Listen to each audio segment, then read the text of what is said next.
रही बारिश के कारण जहां गली मोहल्ले के नाले नालियां ओवरफ्लो होने लगे हैं, तो देश के बड़े बड़े हवाई अड्डों का भी हाल बेहाल है।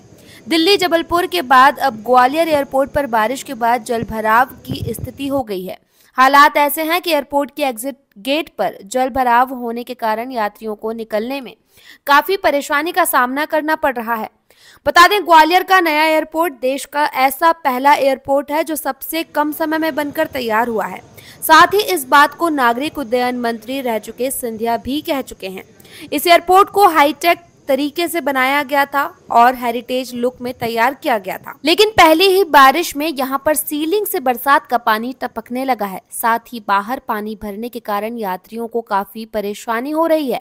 अभी तो बारिश की शुरुआत हुई ही है, ऐसे में अगर जोरदार बारिश हो गई तो क्या हालात होंगे आप समझ सकते हैं।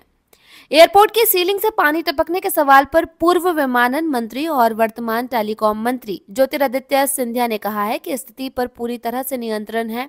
सिंधिया ने कहा कि हमारे उपभोक्ता के साथ कोई भी नाइंसाफी हो और खास करके तो हमारे एक उपभोक्ता की जान भी गई है, तो कोई भी कमी बर्दाश्त नहीं की जाएगी। फिर इन्हें ठीक से काम नहीं किया। देखिए, जहां तक दिल्ली का एयरपोर्ट का सवाल है, अब वो वास्तविकता ये है कि वो विभाग आज मेरे साथ नहीं है, लेकिन मैंने सदैव ये माना है, चाहे वो विभाग हो, दूरसंचार विभाग हो, उत्तर पूर्वी क्षेत्र का विभाग हो, इस्पात विभाग हो, जो भी विभाग हो, कि हमारे उपभोक्ता के साथ अगर कोई भी नाइंसाफी हो, और खास करके इसमें तो हमारे एक परिवार के सदस्य की जान गई है,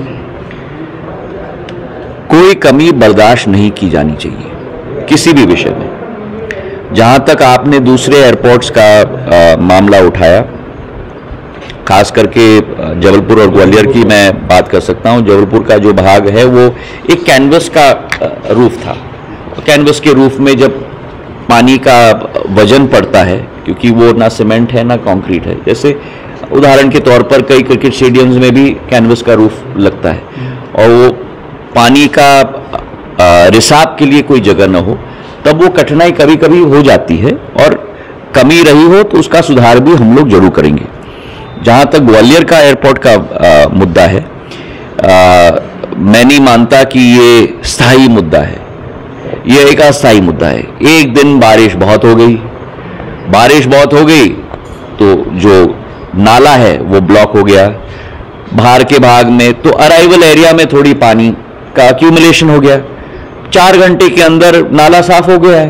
अब कोई कठिनाई नहीं, आप और मेरे साथ चलिए, अभी एयरपोर्ट पर सब चित्र मेरे पास पहुंच गए मेरे फोन पे, बिल्कुल रोड साफ सुथरा है, कोई कठिनाई नहीं है। और जो आप कह रहे थे कि जो लीकेज हो रही है, वो लीकेज की वजह से ये रोड के ऊपर पानी का एक्यूमुलेशन नहीं हुआ, वो नाले में थोड़ा ब्लॉकेज आ गया था इसलिए हुआ। लीकेज थोड़ा ऊपर से हुआ है, वहां सीलेंट लगाया गया है, पर केवल थोड़ा सा लीकेज ऊपर से हुआ है। ये पानी का एक्यूमुलेशन पूरा उसकी वजह से नहीं हुआ है, नाले के ब्लॉकेज के, और नाला साफ किया गया है। अब आपके और हमारे घर में भी कभी हो जाता है। सिंधिया जी ने बनवाया तो कमी नहीं रहती। तो आपने देख लिया ना, मैंने आपको जवाब दे दिया। अब आप चलिए मेरे साथ, बिल्कुल चकाचक ड्राई है वहां।